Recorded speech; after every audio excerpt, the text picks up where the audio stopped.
बृहस्पतिवार व्रत कथा। व्रत का महत्व व विधि। भगवान बृहस्पतिदेव की पूजा अर्चना के लिए बृहस्पतिवार को व्रत करके व्रत कथा पढ़ने अथवा सुनने की प्राचीन परंपरा है। बृहस्पतिवार का व्रत करने और व्रत कथा सुनने से सभी मनोकामनाएं पूरी होती है, धन संपत्ति की प्राप्ति होती है, निसंतानों को पुत्र प्राप्ति होती है, परिवार में सभी आनंद पूर्वक रहते हैं। बृहस्पतिवार को सूर्योदय से पूर्व उठकर स्नान आदि से निवृत्त होकर बृहस्पति देव का स्मरण करते हुए व्रत का आरंभ करना चाहिए। उपासक को घर के किसी कक्ष में पूजा स्थल बनाकर उसमें भगवान बृहस्पति देव की प्रतिमा की स्थापना करनी चाहिए। घर के समीप किसी मंदिर में जाकर भी बृहस्पति देव की पूजा की जा सकती है। बृहस्पति देव पीले रंग के पुष्प और पूजा की पीले रंग की सामग्री को पसंद करते हैं, इसलिए स्नान के बाद पीले रंग के वस्त्र धारण करने का विशेष महत्व बताया गया है। पीले रंग के पुष्प, केले और पीले चंदन से बृहस्पति देव की पूजा का विधान है। बृहस्पतिवार के व्रत में उपासक को पूरे दिन में एक समय ही भोजन करना चाहिए। भोजन में चने की दाल, बेसन और दूसरे पीले रंग के खाद्य पदार्थों का ही सेवन करना चाहिए। व्रत करने वाले पुरुष बृहस्पतिवार को दाढ़ी व सिर का बाल न कटाए।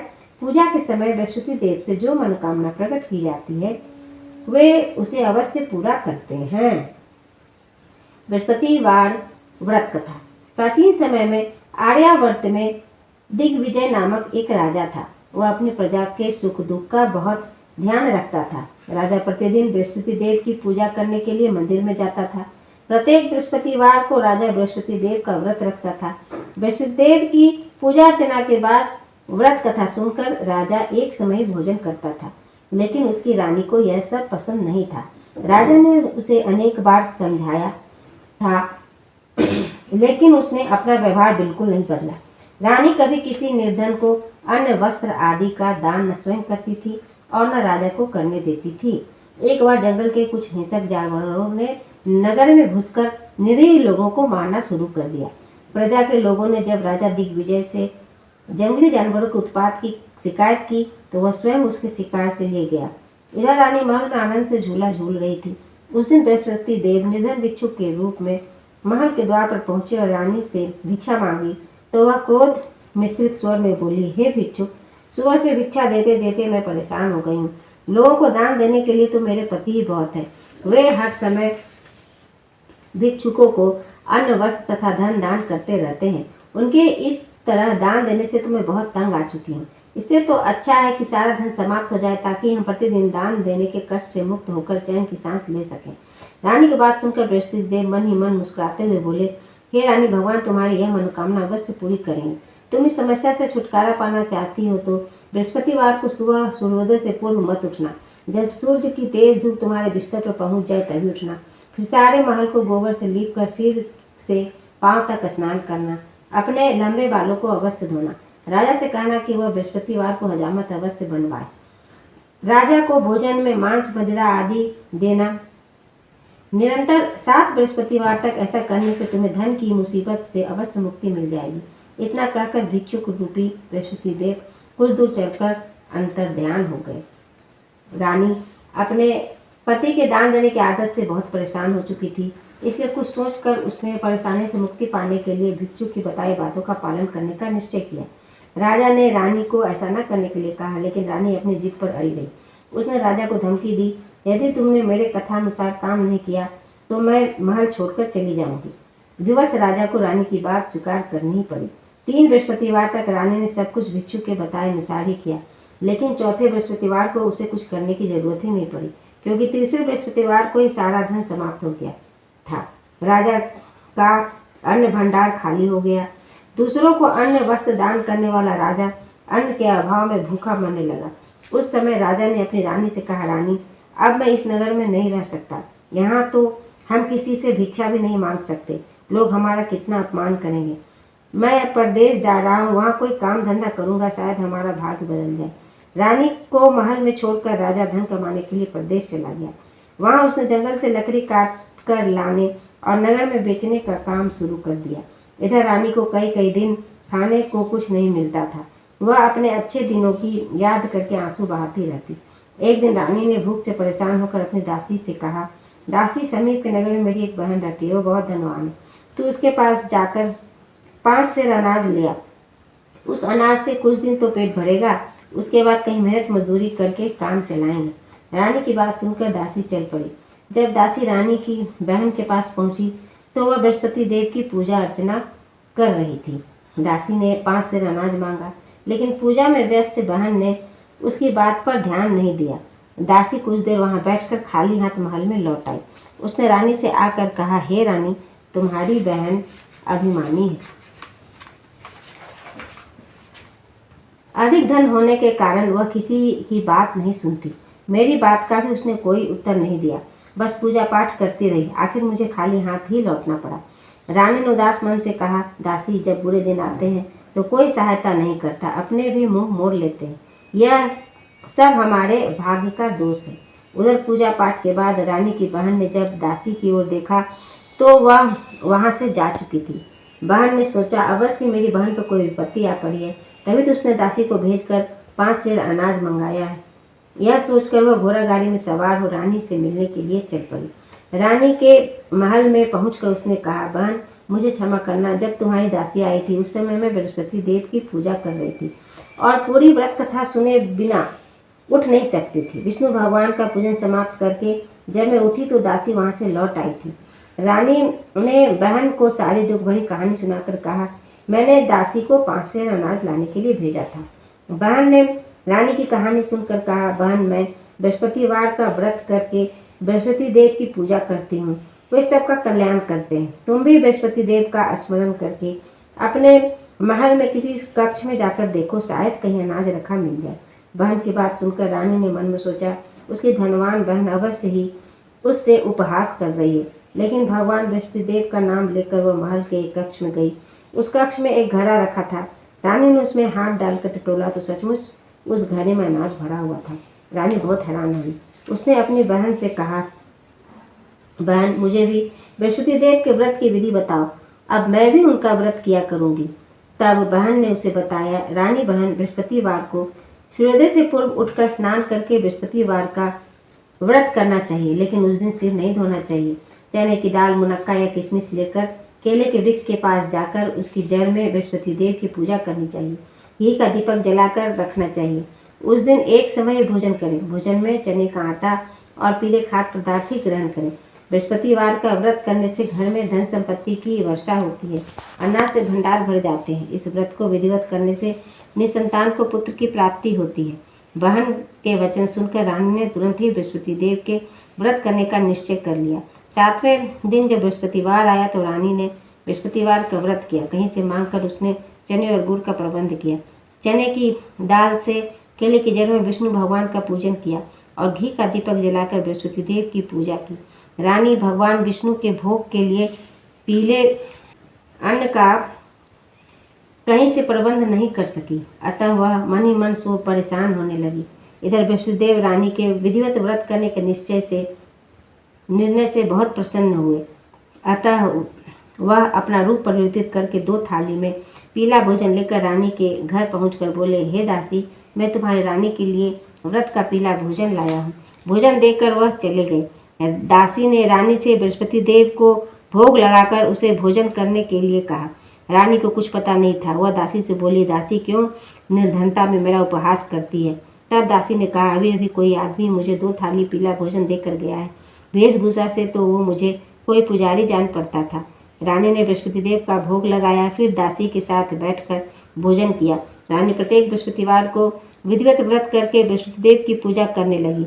रानी के व्रत करने से बृहस्पति देव बहुत प्रसन्न हुए। रानी के महल में धन की वर्षा होने लगी। कुछ ही दिनों में रानी के पास काफी धन एकत्रित हो गया। उसके अन्न भंडार भर गए। इतना सब कुछ होने से रानी फिर पहले की तरह आलसी और अभिमानी हो गई। एक दिन रानी ने किसी भिक्षुक को आलस के कारण खाली हाथ लौटा दिया तो दासी ने कहा, रानी जी, आप फिर पहले की तरह धन संपत्ति पाकर आलसी हो गई हो। निर्धन को अपने द्वार से खाली हाथ लौटाना अच्छा नहीं होता।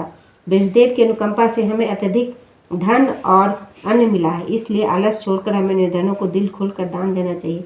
दान करने से आपके परिवार का नाम होगा और बृहस्पति देव प्रसन्न होकर आपका कल्याण करेंगे। दासी की बात सुनकर रानी ने निर्धनों को दान देना शुरू कर दिया। कई निर्धन ब्राह्मणों को धन देकर उनकी कन्याओं के विवाह में सहायता की। रानी की सब जगह प्रशंसा होने लगी। धन संपत्ति पाने पर रानी को राजा की याद सताने लगी। रानी ने एक दिन दासी से कहा, दासी, पता नहीं मेरे स्वामी परदेश में किस हाल में होंगे, मुझे अब उनका पता लगाना चाहिए। रानी ने पूजा के समय वसुदेव से प्रार्थना की कि उसके पति को जल्दी घर लौटने का स्मरण कराए। उसी रात बृहस्पति देव ने प्रदेश में रह रहे राजा दिग्विजय को स्वप्न में कहा, हे राजन, तुम अपने नगर को लौट जाओ, तुम्हारी रानी तुम्हें बहुत याद कर रही है। राजा सुबह उठकर लकड़ियां काट कर लाने के लिए जंगल की ओर चल पड़ा। जंगल से गुजरते हुए सोचने लगा, रानी की गलती से उसे कितना दुख भोगना पड़ा। राजपाट छोड़कर प्रदेश में आकर रहना पड़ा। जंगल से लकड़ियां काट कर नगर में बेचकर गुजारा करना पड़ा। उसी समय वसुदेव एक सन्यासी के रूप में राजा के पास पहुंचे। सन्यासी ने राजा से पूछा, हे लकड़हारे, तुम किस चिंता में पड़े हो? राजा ने दुखी मन से सारी व्यथा कथा उस सन्यासी को सुना दी। उसकी व्यथा कथा सुनकर सन्यासी ने कहा, हे लकड़हारे, तुम्हारी पत्नी ने भिक्षुक को धन नहीं देने के लिए आलस्य किया था। इससे वसुदेव क्रोधित हो गए। उनके क्रोधित होने से ही तुम्हारी ऐसी हालत हुई है। लेकिन अब चिंता करने की कोई बात नहीं है। तुम घर लौटकर विधिवत बृहस्पति देव का व्रत करना आरंभ कर दो। बृहस्पतिवार को बृहस्पति देव का व्रत करके चने की दाल और गुड़ को जल से भरे बर्तन में डालकर केले के वृक्ष की पूजा करो। इसके बाद व्रत कथा सुनो। स्वयं भी व्रत कथा कह सकते हैं। राजा ने सन्यासी से कहा, हे सन्यासी, मैं विष्णुदेव की पूजा तो करना चाहता हूँ, लेकिन लकड़ियाँ काट कर बेचने से बस अपना ही पेट भर पाता हूँ। भगवान की पूजा के लिए धन कहाँ से लाऊं? राजा की बात सुनकर सन्यासी ने कहा, विष्णुदेव का स्मरण कर तुम जंगल में जाकर लकड़ियाँ काटना, फिर उसे नगर में ले जाकर बेचना। तुम्हें इतना धन मिल जाएगा कि तुम अपने भोजन के साथ गुड़ और चने भी खरीद सकोगे। यह कहकर सन्यासी ने बृहस्पतिदेव की कथा लकड़हारे को सुना। बृहस्पतिदेव की कथा। प्राचीन समय में बसंतपुर नगर में एक निर्धन ब्राह्मण रहता था। ब्राह्मण की कोई संतान नहीं थी। उसकी पत्नी बहुत फूहड़ स्त्री थी। वह सुबह काफी धूप निकलने के बाद उठती थी। प्रतिदिन स्नान भी नहीं करती थी। भगवान की पूजा करने की तो कभी सोचती ही नहीं थी। सुबह उठते हुए पहले भोजन करती थी। घर में सफाई करना उसे कभी पसंद नहीं था। ब्राह्मण अपनी पत्नी के इस आचरण से बहुत दुखी था। भगवान की अनुकंपा से उस ब्राह्मण की पत्नी गर्भवती हुई और उसने 10वें महीने एक सुंदर कन्या को जन्म दिया। निर्धन ब्राह्मण कन्या के जन्म से बहुत दुखी हुआ। धीरे धीरे ब्राह्मण की कन्या बड़ी होने लगी। बचपन से ही उस कन्या की रुचि भगवान विष्णु की पूजा में थी। वह प्रातः उठते ही स्नान आदि करके भगवान विष्णु की पूजा करने मंदिर में जाती थी। बृहस्पति देव को व्रत करके विधिवत पूजा पाठ करती थी। पूजा पाठ के बाद वह पढ़ने के लिए पाठशाला में जाती थी। घर से चलते हुए वह मुट्ठी भर जौ साथ लेकर जाती और पाठशाला के रास्ते में थोड़े थोड़े जौ गिराती जाती थी। जब वह पाठशाला से घर लौटती तो जौ के वह दाने सोने में बदले हुए मिलते थे। लड़की सभी सोने के दाने बीन लाती थी। एक दिन जब वह सोने के दानों को साफ कर रही थी तो उसकी माँ ने कहा, बेटी, सोने के दाने साफ करने के लिए सोने का सूप भी होना चाहिए। अगले दिन बृहस्पतिवार था। उसने बृहस्पतिदेव की पूजा करते हुए प्रार्थना की, हे भगवान, यदि मैंने आपका व्रत विधिवत किया हो तो मुझे सोने का सूप दे दो। बृहस्पति देव ने उसकी मनोकामना पूर्ण करने का वचन दिया। पाठशाला से लौटते समय उसे रास्ते में सोने का सूप पड़ा हुआ मिला। घर लौटकर सोने का सूप अपनी माँ को दिखाकर वह सोने के दाने साफ करने लगी। उसी समय नगर का राजकुमार उसके घर के पास से गुजरा। सुंदर लड़की को सोने के सूप में जौ साफ करते देख राजकुमार उस पर मोहित हो गया। महल में लौटकर राजकुमार ने राजा से उस लड़की से विवाह करने की इच्छा व्यक्त की। राजा ने ब्राह्मण को महल में बुलाकर राजकुमार से उसकी लड़की के विवाह की बात कही। ब्राह्मण तैयार हो गया। दुल्हन बनकर ब्राह्मण की लड़की महल में चली गई। लड़की के चले जाने से ब्राह्मण फिर निर्धन हो गया। उसे कई कई दिन भोजन भी नहीं मिलता था। बहुत दुखी होकर ब्राह्मण एक दिन अपनी लड़की के पास गया। अपने पिता से निर्धनता का समाचार सुनकर उसने बहुत सारा धन देकर पिता को विदा किया। उस धन से ब्राह्मण के कुछ दिन तो आराम से कट गए, लेकिन जल्दी ही फिर भूखों मरने की हालत हो गई। ब्राह्मण अपनी लड़की से धन लेने के लिए फिर महल में पहुंचा। लड़की ने पिता की बुरी हालत देखकर कहा, पिताजी, आखिर आप कब तक मुझसे धन लेकर जीवन यापन करेंगे? आप कोई ऐसा उपाय क्यों नहीं करते जिससे आपका घर धन संपत्ति से भर जाए? ब्राह्मण ने कहा, मैंने तेरी माँ को बहुत समझाया पर उसकी समझ में कुछ नहीं आता। तब कुछ सोचकर लड़की ने पिता से कहा, पिताजी, आप कुछ दिनों के लिए माँ को मेरे पास छोड़ जाओ। ब्राह्मण अपनी पत्नी को लड़की के पास महल में छोड़ आए। लड़की ने अपनी माँ से कहा, माँ तुम कल प्रातः उठकर स्नान आदि करके बृहस्पति देव की पूजा अवश्य करना। पूजा करने से तुम्हारी दरिद्रता अवश्य दूर हो जाएगी। लेकिन उसकी माँ ने उसकी कोई बात नहीं मानी। तब क्रोधित होकर लड़की ने अपनी माँ को एक कक्ष में बंद कर दिया। सूर्योदय के समय माँ को उठाकर जबरदस्ती उसे स्नान कराया, फिर मंदिर में ले जाकर विष्णुदेव की पूजा कराई। कुछ दिनों तक ऐसा करने से माँ की बुद्धि में परिवर्तन हुआ और वह बृहस्पतिवार का व्रत रखने लगी। उसके व्रत रखने से ब्राह्मण के घर में भगवान विष्णु की अनुकंपा से धन की वर्षा होने लगी। दोनों पति पत्नी धन संपत्ति पाकर आनंद पूर्वक जीवन यापन करते हुए विष्णु धाम को चले गए। लकड़हारा बने राजा ने सन्यासी से विष्णुदेव की यह कथा सुनकर बृहस्पतिवार का व्रत करके भगवान विष्णु की पूजा की। उस दिन से उसके सभी क्लेश दूर हो गए। लेकिन अगले बृहस्पतिवार को काम काज में अधिक व्यस्त रहने के कारण उसने बृहस्पतिदेव का व्रत नहीं किया। बृहस्पतिदेव लकड़हारे पर क्रोधित हुए और उसे भूल की सजा दी।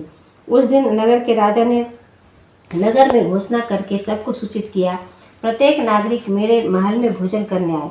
जो नहीं आएगा उसे अपराधी मानकर भारी दंड दिया जाएगा। लकड़हारा बने राजा ने उस नगर के राजा की घोषणा तो सुनी, लेकिन जंगल से लकड़ी काट कर लाने और उसे बेचने में देर हो जाने के कारण वह समय पर महल में भोजन करने नहीं जा सका। अतः राजा के सैनिक लकड़हारे को पकड़कर महल में ले गए। राजा ने उसे महल के एक कक्ष में बैठाकर भोजन कराया। उस कक्ष में एक खूंटी पर रानी का सोने का हार लटका हुआ था। लकड़हारा अकेला उस कक्ष में भोजन कर रहा था। तभी उसने एक आश्चर्यजनक घटना घटते देखी। देखते ही देखते वह खूंटी हार को निगल गई। थोड़ी देर बाद नगर के राजा ने हार को गायब देखा तो लकड़हारे को कारावास में डलवा दिया। लकड़हारा अपने भाग को कोसने लगा। तभी उसे जंगल में मिले सन्यासी का स्मरण हो आया। थोड़ी देर में विष्णुदेव सन्यासी के रूप में उसके सामने प्रकट होकर बोले, हे लकड़हारे, तूने बृहस्पतिदेव की पूजा नहीं की, इसी कारण तुझे कष्ट हुआ। लेकिन अब चिंता मत करो, बृहस्पतिवार के दिन कारागार के दरवाजे पर तुम्हें पैसे पड़े हुए मिलेंगे। उन पैसों से बृहस्पतिदेव का व्रत करके उनकी पूजा करोगे तो तुम्हारे सब दुख नष्ट हो जाएंगे। बृहस्पतिवार के दिन दरवाजे पर पड़े मिले पैसों से चने और गुड़ मंगाकर लकड़हारे ने बृहस्पतिवार की कथा सुनाई तो बृहस्पतिदेव ने प्रसन्न होकर उस नगर के राजा को स्वप्न में लकड़हारे को कारागार से मुक्त करने को कहा। सुबह राजा ने अपने कक्ष में जाकर देखा तो खूंटी पर रानी का हार मिल गया। राजा ने लकड़हारे को मुक्त कर दिया और उसे धन और आभूषण देकर विदा किया। लकड़हारा बना राजा उस नगर से चलकर अपने नगर में पहुंचा तो वहाँ कुएं धर्मशाले बाग बगीचे देखकर बहुत प्रसन्न हुआ। राजा ने पूछा, ये कुएं धर्मशाले किसने बनवाई हैं? सबने उसे बताया कि ये सब रानी और उसकी दासी ने बनवाए हैं। राजा महल में पहुंचा तो रानी ने उसका भव्य स्वागत किया। तब राजा ने निश्चय किया कि सप्ताह में एक बार तो सभी बृहस्पति देव का व्रत तथा पूजन करते हैं, परंतु मैं प्रतिदिन व्रत किया करूँगा तथा दिन में 3 बार कथा कहा करूँगा। अब राजा हर समय दुसाले में चने की दाल बांधे रहता तथा दिन में 3 बार बृहस्पति देव की कथा करता। कुछ दिनों के बाद राजा को अपनी बहन की याद आई। एक दिन घोड़े पर सवार होकर राजा अपनी बहन से मिलने चल दिया। अभी राजा नगर के बाहर ही पहुंचा था कि उसने कुछ लोगों को एक शव को ले जाते हुए देखा। राजा को स्मरण हुआ कि आज उसने किसी को बृहस्पतिवार की व्रत कथा नहीं सुनाई है।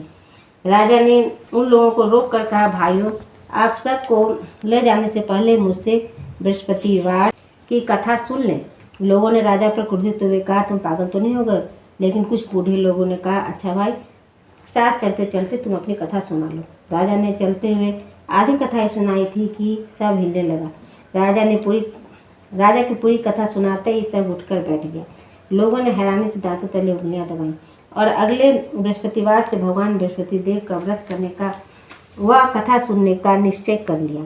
घोड़े पर सवार राजा चलते हुए एक किसान के पास पहुंचा। किसान अपने खेत में हल चला रहा था। राजा ने कहा, अरे भाई, मुझसे बृहस्पति देव की कथा सुन लो। किसान झुंझुलाकर बोला, अरे भाई, देख नहीं रहे, जितने देर तक तुम्हारी कथा सुनूंगा उतनी देर में तो पूरे खेत में हल चला लूंगा। राजा निराश होकर चलने लगा। तभी किसान के बैल लड़खड़ा कर जमीन पर जा गिरे। किसान के पेट में जोरों का दर्द होने लगा। उस किसान की पत्नी जब खाना लेकर आई तो उसने किसान से इस बारे में पूछा। किसान ने घुड़सवार की पूरी कहानी सुनाई। किसान की पत्नी दौड़ती हुई राजा के पास पहुंचकर हाथ जोड़कर बोली, भैया, मैं तुम्हारी कथा सुनने को तैयार हूँ। राजा ने उसके साथ खेत पर पहुंचकर बृहस्पतिवार की कथा सुनाई। तभी बैल उठकर खड़े हो गए। किसान का पेट का दर्द भी तुरंत ठीक हो गया। राजा अपनी बहन के घर पहुंचा तो उसकी बहुत आव भगत हुई। अगले दिन सुबह उठकर राजा ने देखा घर के सभी लोग भोजन कर रहे हैं। किसी भूखे को बृहस्पतिवार की कथा सुनाए बिना राजा भोजन नहीं करता था। उसने बहन से पूछा, बहन क्या घर में कोई ऐसा व्यक्ति है जिसने अभी तक भोजन न किया? उसकी बहन बोली, भैया हमारे घर में तो क्या आपको पूरे नगर में कोई ऐसा व्यक्ति नहीं मिलेगा जिसने सुबह सुबह भोजन नहीं किया। तब राजा बहन के घर से निकलकर उस नगर में बिना भोजन किए व्यक्ति की तलाश करने लगा। एक गलेरिये के घर में उसका बेटा बीमार होने के कारण भूखा रह गया था। राजा ने उस बेटे को जाकर बृहस्पतिवार की कथा सुनाई। कथा सुनते सुनते गलेरिये का बीमार बेटा बिल्कुल ठीक हो गया। सबने राजा की बहुत प्रशंसा की। एक दिन राजा ने अपनी बहन से कहा, बहन अब हम अपने घर जाना चाहते हैं, तुम भी हमारे साथ चलो, कुछ दिन वहाँ रहकर लौट आना। राजा की बहन ने अपनी सास से पूछा तो सास ने ताने देते हुए कहा, बहू मायके जाना है तो अकेले जाना, मेरे पोतों को नहीं ले जाना। तुम्हारे भाई के कोई संतान नहीं है, कहीं तुम्हारी भाभी मेरे पोतों पर कोई जादू टोना न कर दे। दूसरे कक्ष में बहन की सास की बातें सुनकर राजा दुखी मन से अकेला ही अपने नगर को लौट आए। रानी ने राजा से पूछा, आप तो अपनी बहन को साथ लाने की बात कहकर गए थे, फिर उसे साथ क्यों नहीं लाए? राजा ने दुखी होते हुए कहा, रानी हम निसंतान है, इसलिए कोई हमारे घर आना पसंद नहीं करता। रानी ने राजा को समझाया, हे प्राणनाथ हमें बृहस्पतिदेव ने सब कुछ दिया है, अब बृहस्पतिदेव हमें संतान भी अवश्य देंगे।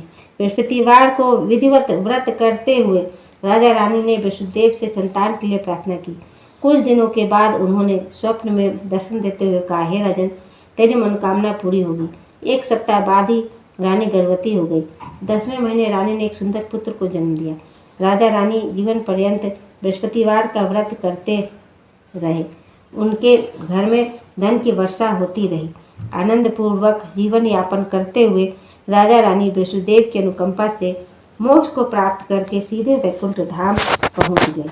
बृहस्पतिवार को जो स्त्री पुरुष भगवान विधिवत विष्णु की पूजा करते हैं, भगवान उनकी सभी मनोकामनाएं पूरी करते हैं।